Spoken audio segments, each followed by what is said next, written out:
Shalom, jemaat yang dikasihi Tuhan.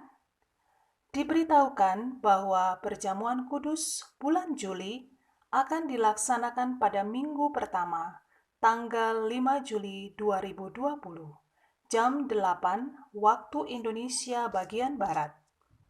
Perjamuan suci akan dilaksanakan sebelum pemberitaan firman Tuhan dan akan dipimpin oleh Bapak Gembala. Jemaat Tuhan sudah menyiapkan secara mandiri roti dan anggur di rumah masing-masing sebelum ibadah dimulai. Terima kasih untuk perhatiannya. Selamat mendengarkan firman Tuhan. Tuhan Yesus memberkati.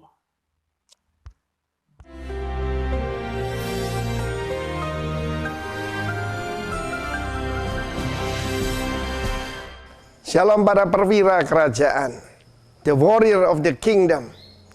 Pada bagian terakhir daripada kitab Nabi Habakuk, maka ayat yang sangat terkenal bahkan sering dibuat nyanyian, ayat 17 dengan 19. Sekalipun pohon ara tidak berbunga, yaitu pohon anggur tidak berbuah, hasil pohon zaitun, hasil, banyak orang kehilangan hasil, ya, tidak menghasilkan, kambing domba terhalau, tidak ada sapi lembu dalam kandang. Bahkan ada beberapa gedung gereja yang lagi terbakar atau mengalami, itu cuma kandang, saudara. Tapi kuncinya adalah perkataan sekalipun. Saya pernah cerita satu hari saya sempat pergi ke Bukit Doa Immanuel, dan di sana saya disambut oleh seorang tukang kebun di sana. Oh, dari jauh dia melambaikan tangan. Shalom Pak Timotius. Lalu saya datang, saya turun dari mobil dan dia memperkenalkan diri. Ya, dia taruh aritnya, dibersihkan tangannya, dia salami saya. Perkenalkan Pak, nama saya Walaupun. Siapa Mas? Walaupun. Sebab Bapak saya ngajar. Walaupun apa yang terjadi, Tuhan tetap baik. Wah, bagus sekali. Ya, saudara, bapaknya ini pasti orang yang hebat ya. Namanya Mr. Walaupun. Apa yang terjadi lewat corona ini, saya juga ngalami. Ada hasil-hasil yang hilang ya, berupa finance yang ditipu orang, perusahaan yang kita investasi jatuh dan sebagainya. Itu terjadi gitu saja. Tetapi yang penting itu responsnya. Bukan reaksi ya, respons.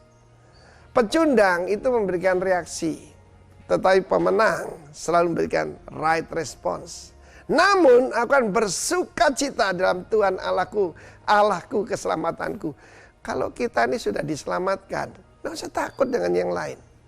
Perkataan pertama yang saya ucapkan pada Bapak Pendeta Roni waktu saya dengar putra saya ini yaitu terpapar corona, saya telepon dia. Ron, kamu itu aset kerajaan. Tuhan akan pertahankan kamu. Itu perkataan saya. Saya tidak bilang kasihan kamu. Nah, you must know who you are. Karena itu kita kalau sudah dapat keselamatan, yang lain enteng. Karena itu kita bedakan antara saya dulu pernah dikasih ikan koi ya. Masalahnya pemeliharaannya mahal. Dan listrik suka mati. Akibat nggak ada listrik, nggak ada oksigen kan. Dan seringkali saya harus bangun malam pasang genset dan sebagainya. Karena harganya mahal jadi dipertahankan. Kemudian dikatakan aku beria-ria dalam Tuhan yang adalah kekuatanku. Keselamatan dan kekuatan ada pada Tuhan. Bersorak-sorak. Allah yang menyelamatkan dan Allah yang kekuatanku. Dia memberikan aku kaki rusa. Karena itu mungkin bisa ditampilkan nanti dari multimedia tentang kambing gunung, rusa yang bisa naik bukit. Yang kita minta kaki kita dirubah jadi kaki rusa. Jadi bukan Tuhan tidak dibuat bukitnya melandai, bukan. Kaki kita yang dirubah. Kaki kita bisa mengatasi gunung-gunung kita. Karena itu seringkali orang bilang, kapan ya ini kurva corona melandai? Nggak usah takut. Yang penting itu bersukaria. Tuhan Yesus sendiri di dalam Injil Lukas pasal yang ke-10 ya, ketika murid-murid datang memberitahu roh-roh jahat, dia bersukacita, agaliau, dia menari-nari. Terakhir HP saya dihack, saudara. Apa reaksi saya dengan istri? Kami menari. Dan istri saya sambil tersenyum berkata, dapat berkat apa lagi nih ya? Sebab ada orang mengganggu kita, maka kita reaksinya, bukan reaksi tapi responsnya tetap memuji Tuhan. God bless you warga kerajaan. Be the God praises and God blesser in Jesus name. Amin. Shalom saudara, saya sungguh bersuka cita menjumpai saudara sekalian di rumah masing-masing via ibadah online pada saat pagi hari. Dan saat ini kita akan bersama belajar firman Tuhan, bukan hanya untuk mengetahui apa yang menjadi kehendak Tuhan, tetapi supaya kita menjadi pelaku firman-Nya dan menyenangkan hatinya. Penting menjadi pelaku firman Tuhan karena tertulis dalam Injil Matius 7 ayat yang ke-21. Bukan setiap orang yang berseru kepadaku, Tuhan, Tuhan, akan masuk ke dalam kerajaan surga, melainkan dia yang melakukan kehendak Bapa-Ku yang di surga. Sebelum masuk lebih dalam lagi, mari kita akan berdoa bersama-sama. Terima kasih Tuhan, saat pagi hari ini kembali kami akan belajar firman Tuhan. Roh Kudus yang akan menolong kami, memberikan kami hikmat, pengertian dan pengetahuan, sehingga kami boleh mengenal kehendak-Mu ya Tuhan. Terima kasih, di dalam nama Yesus kami akan terima firman Tuhan. Amin. Saudara yang dikasihi Tuhan, kata pisah, berpisah, perpisahan, atau pemisahan adalah kata-kata yang cenderung membuat manusia terharu, tersentuh hatinya, dan bahkan menimbulkan kesedihan yang mendalam. Saya mengenal ada sebuah keluarga harus berpisah karena kondisi ekonomi. Sang suami harus terpaksa bekerja di luar negeri, dan mereka hanya bertemu 1 tahun, hanya 1 kali saja. Sungguh menyedihkan. Ada seorang penjual nasi goreng di Jakarta asal Tegal, sudah 8 tahun berpisah dengan keluarganya. Setelah menabung dan uangnya cukup, maka ia membeli tiket bis untuk istri beserta dengan anak-anaknya untuk liburan ke Jakarta. Ketika mereka sedang liburan naik sepeda motor menuju Monas, apa yang terjadi? Sebuah bus kota menabrak mereka, dan sang penjual nasi goreng tersebut menghembuskan nafas yang terakhir, meninggal seketika itu juga. Pertemuan yang menjadi perpisahan yang tragis dan membuat siapa saja terharu membaca berita tersebut. Pisah, berpisah, perpisahan, pemisahan memang menyedihkan. Para tentara yang akan berangkat berperang, mereka harus berpisah dengan keluarga mereka, istri dan anak-anak mereka. Berpisah untuk bertemu kembali, tetapi tidak tahu bertemunya di bumi atau di kehidupan selanjutnya. Ketika saat perpisahan, saya yakin itu adalah saat yang mengharukan, menyentuh hati dan menyedihkan. Para penderita yang positif COVID-19 harus mengalami pemisahan, diisolasi sampai mereka sembuh dan negatif, baru boleh kembali ke rumah, kembali kepada keluarga mereka. Dan bagi mereka yang tidak bisa bertahan, mereka meninggal dan harus berpisah lagi dengan keluarga yang ada di atas bumi ini. Dan saya tahu perpisahan tersebut akan meninggalkan kesedihan yang mendalam.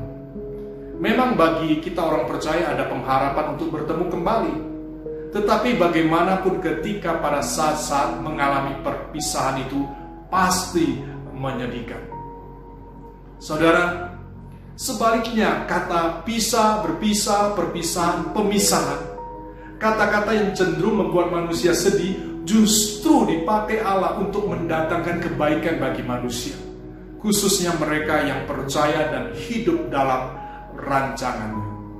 Saudara yang dikasihi Tuhan, jika kita menyelidiki seluruh Alkitab, di sana ada kata pisah, berpisah, perpisahan, pemisahan. Dan kesempatan ini kita akan belajar dari Abraham, di mana ada 4 tahap pemisahan penting di dalam kehidupannya. Dan kalau boleh saya sebut, keempat tahap tersebut memperlihatkan tahapan iman dari orang yang percaya. Ya, kita akan melihat yang pertama, kita akan membaca dalam kitab Kejadian 12 ayat yang pertama. Demikian firman Tuhan. Berfirmanlah Tuhan kepada Abram, pergilah dari negerimu dan dari sanak saudaramu dan dari rumah bapamu ini ke negeri yang akan kutunjukkan kepadamu. Dilanjutkan ke Kejadian 15 ayat 7. Lalu firman Tuhan kepadanya, Akulah Tuhan yang membawa engkau keluar dari Ur Kasdim untuk memberikan negeri ini kepadamu menjadi milikmu. Saudara, pemisahan pertama, pemisahan dari Ur Kasdim, daerah asal atau tempat kelahiran Abraham. Kita tahu bahwa Ur Kasdim adalah sebuah negeri di mana para nenek moyang Abraham menyembah berhala. Kalau kita membaca dalam kitab Yosua 24 ayat 2, kita akan mengetahuinya.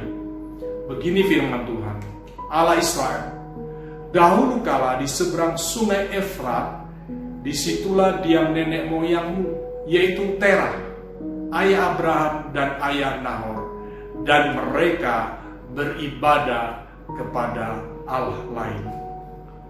Ur Kasdim, sebuah kota penting di Babylon, merupakan daerah yang memiliki tanah subur yang menjadi pusat peradaban kuno dan juga penyembahan berhala kepada dewa bulan yang bernama Sin. Penyembahan berhala telah mencapai puncaknya di zaman Abraham, sehingga Terah, ayah Abraham, lebih terpikat dalam penyembahan berhala daripada menyembah Allah yang benar. Ur Kasdim adalah sebuah negeri di mana para nenek moyang Abraham menyembah berhala di sana. Jadi meninggalkan Ur Kasdim berbicara memisahkan diri dari penyembahan berhala. Firman Tuhan dalam Keluaran 20 ayat yang keempat berkata, Jangan membuat bagimu patung yang menyerupai apapun yang ada di langit di atas, atau yang ada di bumi di bawah, atau yang ada di dalam air di bawah bumi. Ayat yang baru saja kita baca adalah kehendak Tuhan supaya ketika kita percaya kepadanya, hal yang pertama adalah kita memisahkan diri dari penyembahan berhala. Dan jika kita membahas soal berhala, biasanya langsung tergambar di benak kita adalah patung-patung seperti konsep yang ada di zaman Alkitab dituliskan. Bangsa Israel pada saat itu diperhadapkan dengan bangsa-bangsa yang menjalankan praktik penyembahan berhala. Maka perintah Tuhan seperti dituliskan dalam kitab Keluaran pasal yang ke-20 tadi yang kita baca bersama-sama, begitu pas bagi bangsa Israel di zaman itu. Mereka harus memiliki fokus penyembahan hanya kepada Allah saja. Pertanyaannya, apakah perintah ini masih relevan di zaman canggih yang jauh dari kesan kuno akan patung-patung berhala? Kita bisa melihat sekarang ada banyak orang-orang Kristen yang sangat anti dengan patung-patung berhala. Sewaktu mereka bertobat, patung-patung itu dibakar, dimusnahkan untuk menegaskan bahwa mereka telah terbebas dari penyembahan berhala. Namun, apakah itu artinya mereka terbebas dari cobaan untuk menyembah berhala? Timothy Keller di dalam bukunya Counterfeit Gods, Allah-Allah palsu, mendefinisikan berhala sebagai segala sesuatu yang begitu penting dan esensi di dalam hidup kita. Ketika kita kehilangan hal penting tersebut, hidup terasa tidak layak dihidupi lagi. Jadi, berhala adalah sesuatu yang mengontrol hidup seseorang sampai semua hal hanya terfokus pada hal tersebut. Saya akan berikan sebuah contoh. Di Singapura ada seorang anak ketika gadgetnya diambil oleh orang tuanya, loncat dari apartemen. Mengapa? Karena fokus hidupnya hanya mainan gadget. Kalau sudah demikian, hidup bukan hanya sesempit soal patung-patung, tetapi menjadi sangat luas. Berhala modern kita saat ini bisa termasuk uang, pekerjaan, games, hobi, gadget, bahkan pelayanan, dan sebagainya. Kadang saya pribadi berpikir, apa memang Tuhan izinkan COVID-19 ini yang sedang terjadi supaya kita tidak memberhalakan kebaktian di gedung gereja? Kebaktian di gedung gereja tidak salah, tetapi ketika menganggap itu hal yang paling esensi, hal yang paling penting, seharusnya perlu dievaluasi lagi. Berhala modern kita ada pada apa atau siapa kita meletakkan seluruh hidup kita. Hal ini menunjukkan siapa Allah yang sebenarnya di dalam hidup kita. Tuhan pernah mengingatkan, tak seorang pun dapat mengabdi kepada dua tuan. Kita tidak dapat mengabdi kepada Allah dan kepada Mammon. Kita tidak dapat mengabdi kepada Allah dan kepada berhala kita. Tantangan bagi orang Kristen zaman modern tidak semakin mudah dan sangat nyata di dalam hidup kita. Banyak hal yang bisa mempesona dan mengikat hati kita. Sedang Allah tidak pernah suka diduakan karena Dia adalah Tuhan satu-satunya. Ketika kita mengasihi sesuatu lebih daripada Tuhan, kita sedang menggantikan sesuatu yang paling berharga di dalam hidup kita dengan sesuatu yang nilainya pasti jauh lebih rendah. Marilah kembalikan fokus hidup kita. Yang kita perlukan di dalam hidup ini hanyalah Yesus saja. Dialah yang memegang kendali seluruh kehidupan kita. Ingat, berhala modern hadir dalam bentuk pikiran dan hati yang berfokus bukan pada Tuhan Yesus. Jadi pemisahan yang pertama dari Abraham adalah pemisahan dari berhala dalam hidupnya. Begitu juga dengan kita. Kita sebagai orang percaya, pemisahan yang pertama haruslah pemisahan dari berhala dalam hidup kita. Baik, kita akan masuk di dalam pemisahan yang kedua. Kalau kita membaca kitab Kejadian pasal yang ke-13, kita akan menemukan perikop pasal tersebut adalah Abram dan Lot berpisah. Jadi pemisahan Abram kedua adalah pemisahan dari Lot. Dalam kitab Kejadian 13 ayat 10 hingga ayat yang ke-12, firman Tuhan berkata, "Lalu Lot melayangkan pandangnya dan dilihatnya lah bahwa seluruh lembah Yordan banyak airnya seperti taman Tuhan, seperti tanah Mesir sampai ke Zoar.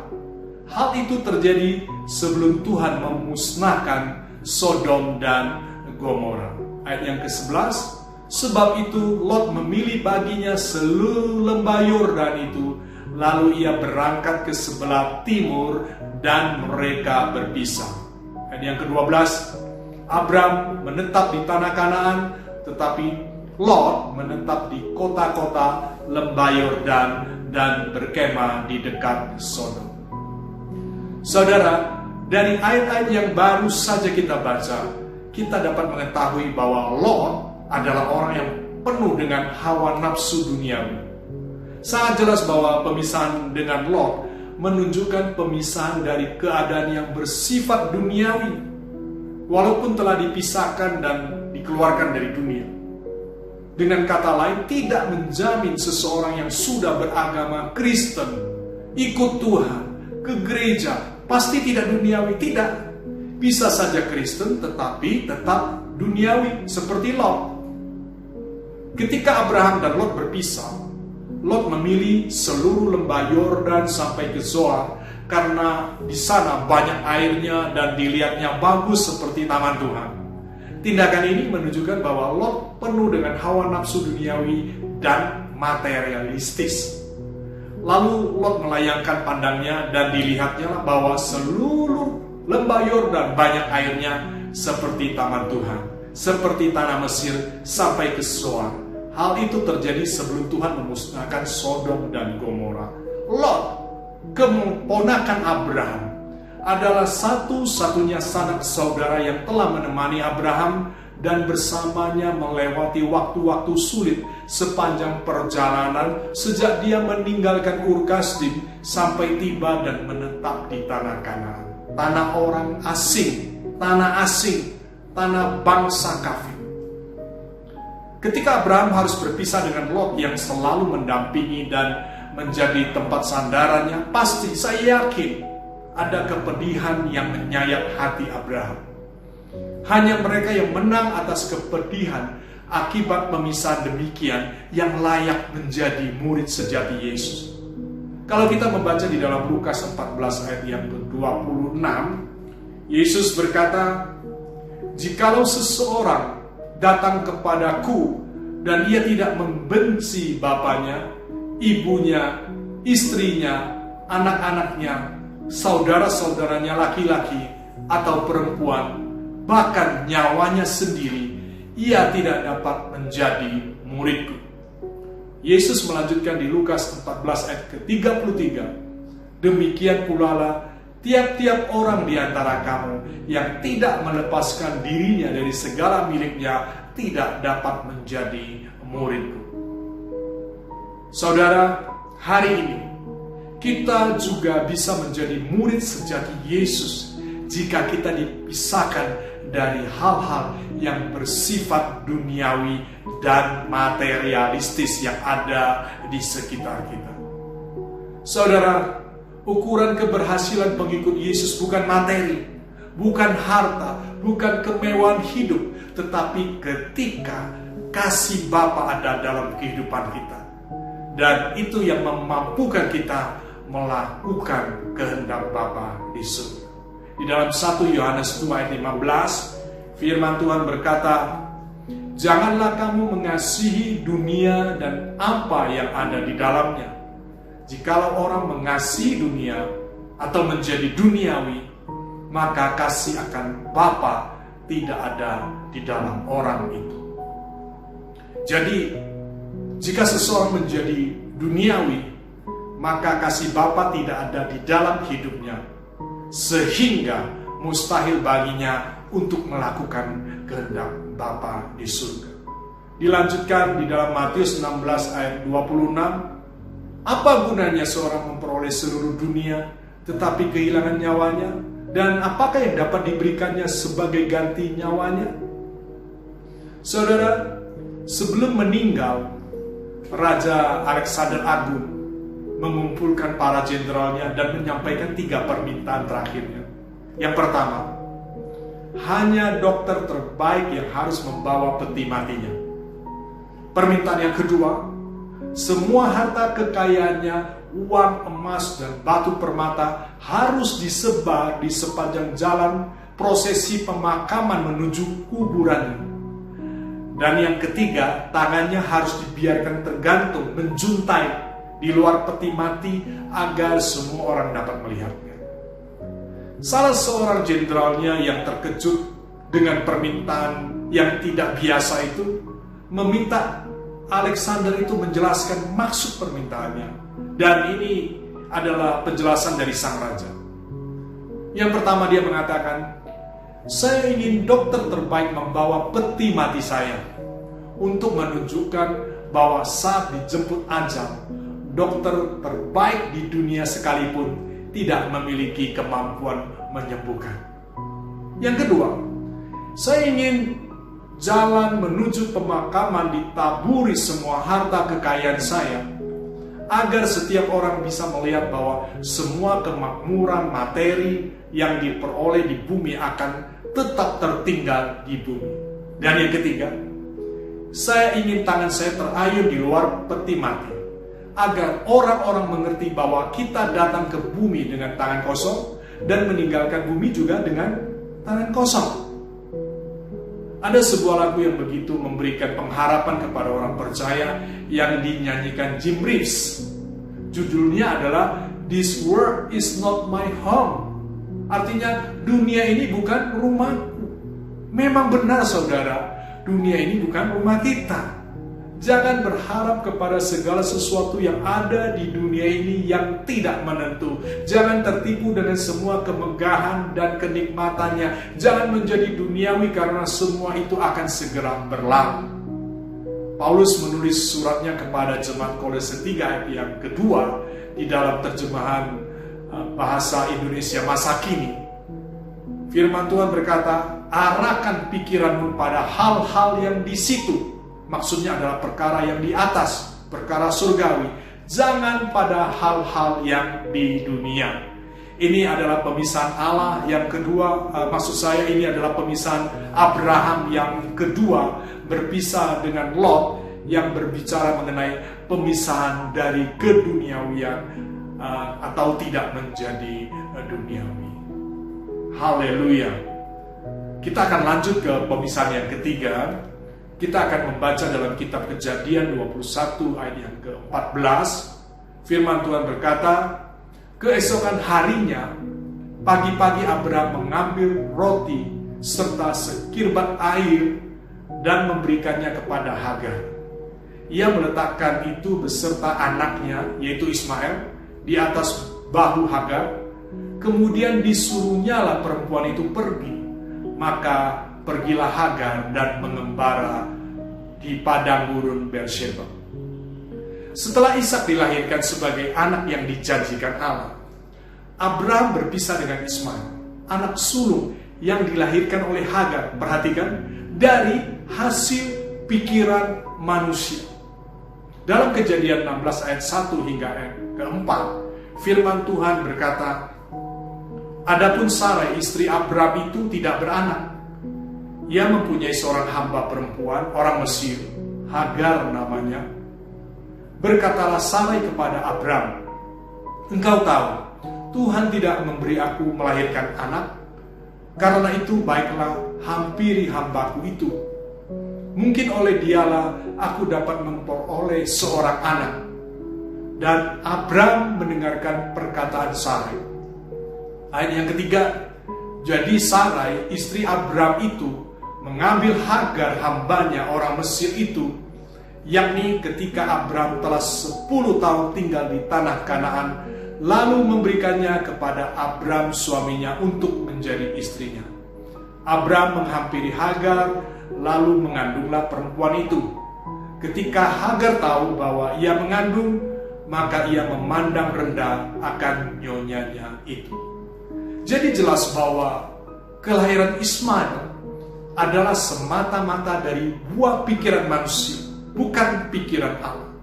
Pikiran dari Sarai yang dituruti dan kemudian dilakukan oleh Abraham dengan menghampiri Hagar sehingga lahirlah Ismail. Dan ketika Ismail berusia sekitar 16 tahun, Abraham harus berpisah dengan anak sulungnya. Pemisahan ini melambangkan tahapan iman kita yang menyerahkan seluruh pikiran, rencana dan kemampuan kita untuk tunduk di hadapan kehendak Allah. Seperti Yesus pernah berkata, biarlah zaman ini berlalu. Itu pikiran Yesus sebagai manusia. Tetapi kemudian Yesus berkata, biar kehendakmu yang jadi. Yesus bersedia pikirannya diselaraskan dengan pikiran Bapa di surga. Di Kejadian 17 ayat 18, Abraham mencurahkan isi hatinya kepada Allah. Sekiranya Ismail diperkenankan hidup di hadapanmu. Juga di Kejadian 21 ayat 11 menyatakan, hal ini sangat menyebalkan Abraham oleh karena anaknya itu. Ayat-ayat tersebut memperlihatkan bahwa Abraham telah mencurahkan kasih yang sangat besar selama sekitar 16 tahun kepada Ismail, anak sulungnya. Walaupun Abraham sangat sayang kepada anaknya ini, namun dia memutuskan tanpa ragu-ragu untuk mentaati perintah Allah. Abraham melakukan semuanya itu atas kehendak Allah untuk berpisah dengan anak bersama ibunya itu. Sebagai seorang manusia, perpisahan dengan Ismail pasti merupakan sebuah kepedihan yang terbesar di sepanjang kehidupan Abraham, seperti kesakitan akibat menyayat daging dari tubuhnya, berpisah dengan darah dagingnya sendiri. Hari ini, Kita pun harus memisahkan diri dari pikiran duniawi yang sangat sulit untuk dilepaskan dan yang sangat dicintai di dalam kehidupan iman kita, agar perjalanan iman kita tidak terhambat. Dengan berpegang teguh kepada perintah Allah, kita dapat memperoleh hak untuk memiliki warisan Allah yang dijanjikannya.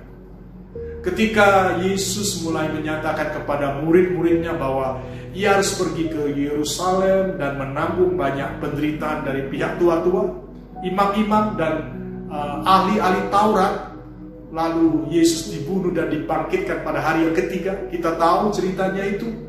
Dan apa yang terjadi kemudian? Petrus menarik Yesus ke samping dan menegur dia, katanya, Tuhan, kiranya Allah menjauhkan hal itu sekali-sekali takkan menimpa engkau. Maka Yesus berpaling dan berkata kepada Petrus, enyalah iblis, engkau suatu batu sandungan bagiku, sebab engkau bukan memikirkan apa yang dipikirkan Allah, melainkan apa yang dipikirkan manusia.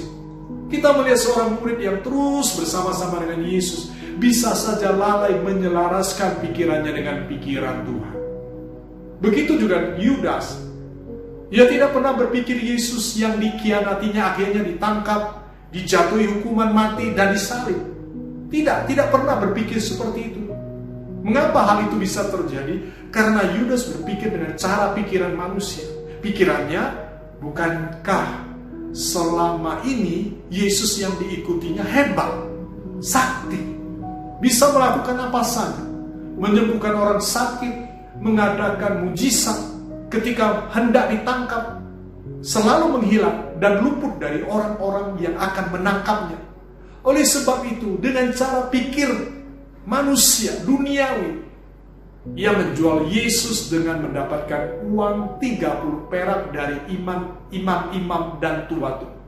Dengan pikiran Yesus bisa luput dari orang-orang yang akan menangkapnya. Pikiran Yudas adalah pikiran duniawi, bukan pikiran Allah. Pertanyaannya, apakah sebagai orang percaya kita bisa memiliki pikiran Allah, bukan pikiran manusia bersifat duniawi? Saya mau jawab, bisa. Paulus menulis suratnya yang pertama kepada jemaat Korintus dalam pasal 2 ayat yang ke-16. Sebab siapakah yang mengetahui pikiran Tuhan sehingga ia dapat menasehati dia? Tetapi kami memiliki pikiran Kristus. Di dalam terjemahan lain disebutkan memiliki pikiran yang sama dengan Kristus. Oleh sebab itu saudara, saatnya kita naik ke level yang lebih tinggi, masuk dalam pemisahan terhadap pikiran duniawi atau buah pikiran manusia, dan mulai memiliki pikiran Allah ketika kita dekat dengannya. Haleluya. Sudah ada 3 pemisahan yang terjadi di dalam kehidupan Abraham, dan kita akan melihat pemisahan yang terakhir. Kita akan membaca dalam Kejadian 22 ayat yang kedua. Firman-Nya, ambillah anakmu yang tunggal itu, yang engkau kasih, yaitu Ishak. Pergilah ke tanah Moria dan persembahkanlah dia di sana sebagai korban bakaran pada salah satu gunung yang akan kukatakan kepadamu. Setelah Allah memerintahkan Abraham untuk berpisah dengan Ismail, dia juga memerintahkan Abraham untuk mempersembahkan Ishak sebagai korban bakaran. Abraham menyerahkan anaknya yang tunggal sebagai korban bakaran kepada Tuhan sesuai dengan perintah itu. Memang kita tahu pada akhirnya Allah menyelamatkan Ishak, tetapi peristiwa ini merupakan sebuah pemisahan bagi Abraham, karena ia harus mempersembahkan miliknya yang paling dikasihinya, paling dicintainya, dan paling berharga, serta miliknya yang terbaik kepada Allah tanpa keraguan. Pertanyaannya, apa yang paling berharga bagi saudara di atas bumi saat ini? Dan sanggupkah kita melakukan pemisahan dari sesuatu yang paling berharga di atas bumi ini untuk membuktikan ketaatan kita kepada Tuhan seperti yang telah dilakukan oleh Abraham? Pemisahan tersebut berbicara mengenai melepas hak kita. Seperti yang telah dilakukan oleh Yesus sendiri. Kalau kita membaca di dalam Filipi 2 yang ke-8, firman Tuhan berkata, dan dalam keadaan sebagai manusia, ia telah merendahkan dirinya dan taat sampai mati, bahkan sampai mati di kayu salib. Saudara, ada seorang lelaki berjalan tak tentu arah dengan rasa putus asa. Kondisi keuangannya morat-marit. Saat menyusuri jalanan sepi, kakinya terantuk sesuatu. Kemudian ia membungkuk dan menggerutu kecewa. Ya, ternyata hanya sebuah koin kuno yang sudah penyok. Nah, meskipun begitu, ia membawa koin itu ke bank. Sebaiknya koin ini dibawa ke kolektor uang kuno, kata kasir atau teller itu memberi saran. Kemudian lelaki itu membawa koin itu ke kolektor. Beruntung sekali koinnya dihargai Rp500.000. Lelaki itu begitu senang. Dan saat lewat toko perkakas, dilihatnya beberapa lembar kayu obral. Dia pun membeli kayu seharga Rp500.000 untuk membuat rak buat istrinya. Ia memanggul kayu tersebut dan beranjak pulang. Dan ternyata di tengah perjalanan dia melewati tempat pengrajin mebel. Maka pemilik bengkel mebel tersebut sudah terlatih melihat kayu bermutu yang dipanggul lelaki itu. Dia menawarkan lemari 2 juta untuk menukar kayu itu. Setelah setuju, dia meminjam gerobak dan membawa pulang lemari itu. Dan dalam perjalanan, lelaki tersebut melewati perumahan. Ada seorang wanita melihat lemari yang indah itu dan menawarnya 10 juta rupiah. Dia ragu-ragu. Si wanita pun menaikkan tawarannya menjadi 12 juta rupiah. Lelaki itu pun setuju. Tetapi apa yang terjadi? Saat sampai di pintu desa, ia ingin memastikan uangnya. Ia merogoh sakunya, merogoh koceknya dan menghitung lembaran yang bernilai 12 juta. Dan apa yang terjadi? Tiba-tiba seorang perampok datang, mengacungkan belatinya, merampas uang itu lalu kabur. Istrinya kebetulan melihat dan berlari mendekati suaminya, dan ia bertanya, apa yang terjadi? Engkau baik-baik saja kan? Apa yang diambil perampok tadi? Lelaki itu mengangkat bahunya dan berkata, oh, itu bukan apa-apa, hanya sebuah koin penyok yang kutemukan tadi pagi. Saudara, bila kita sadar, sebenarnya kita tidak pernah memiliki apapun, kenapa harus tenggelam dalam kepedihan yang berlebihan?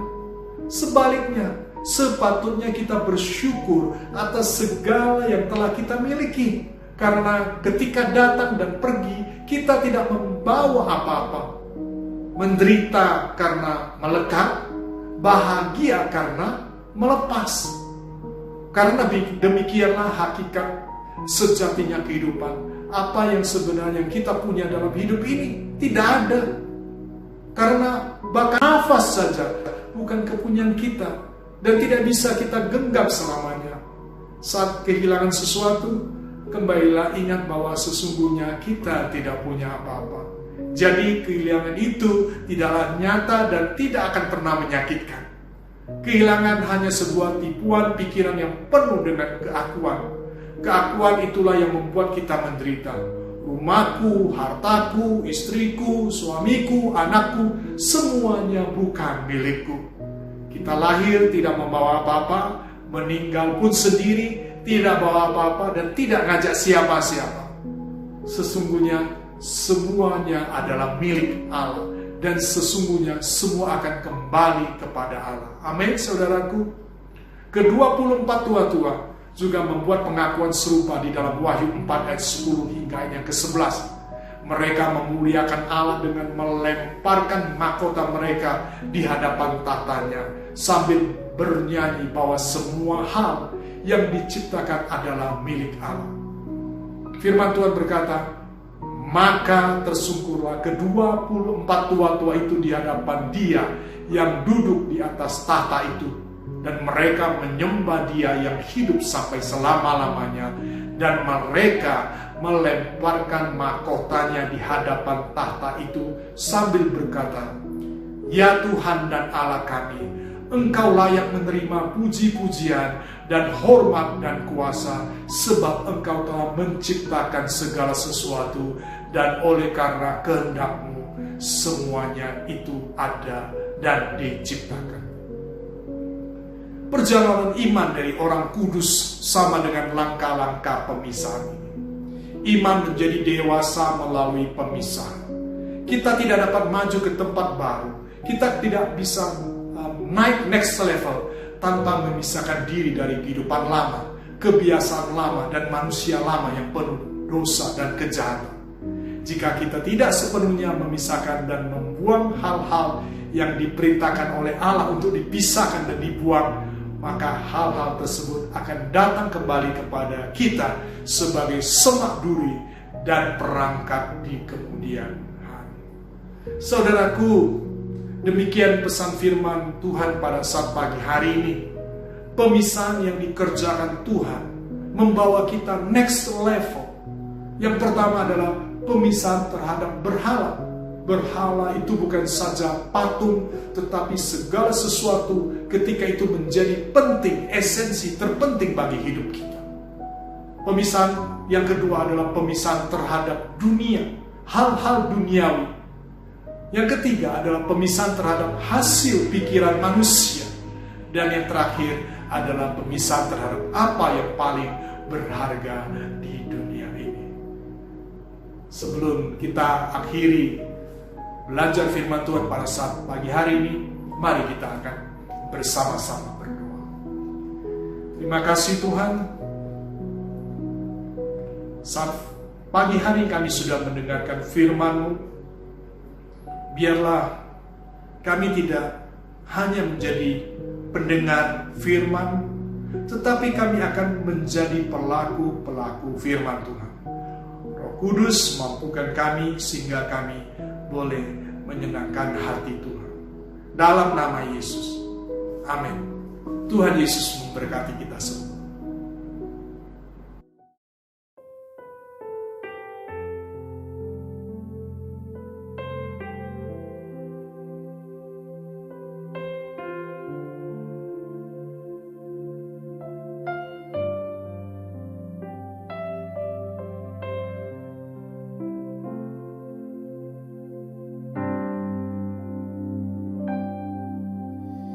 Bukan dengan barang fana Kau membayar dosaku,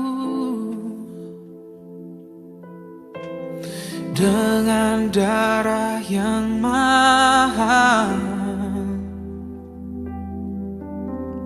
Tiada noda dan celah, bukan dengan emas perak. Kau menebus diriku oleh segenap kasih dan pengorbananmu. Ku telah mati dan tinggalkan cara hidupku yang lama. Semuanya sia-sia dan tak berarti lagi. Hidup ini ku letakkan pada mezbah-Mu ya Tuhan. Jadilah padaku seperti yang Kau ini.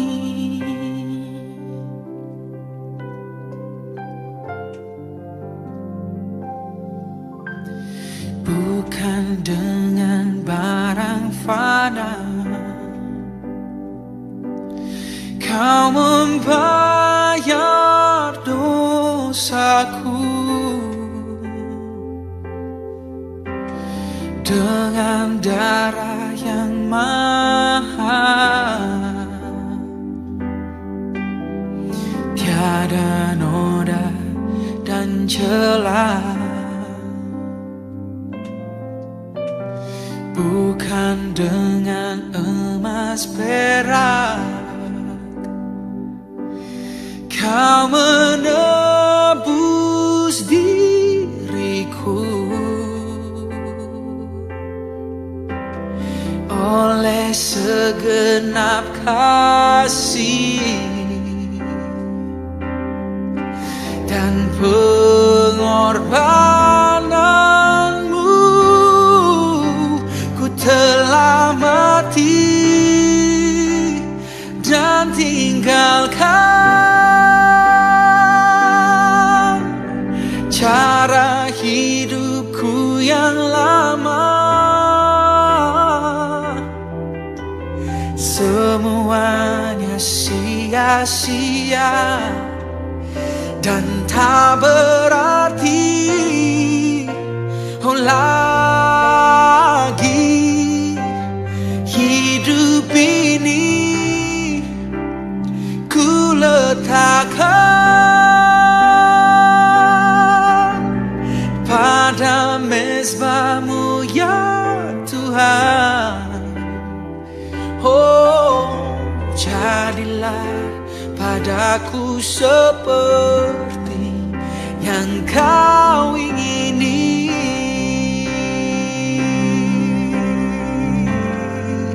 Ku telah mati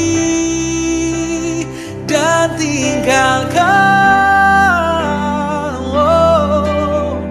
cara hidupku yang lama.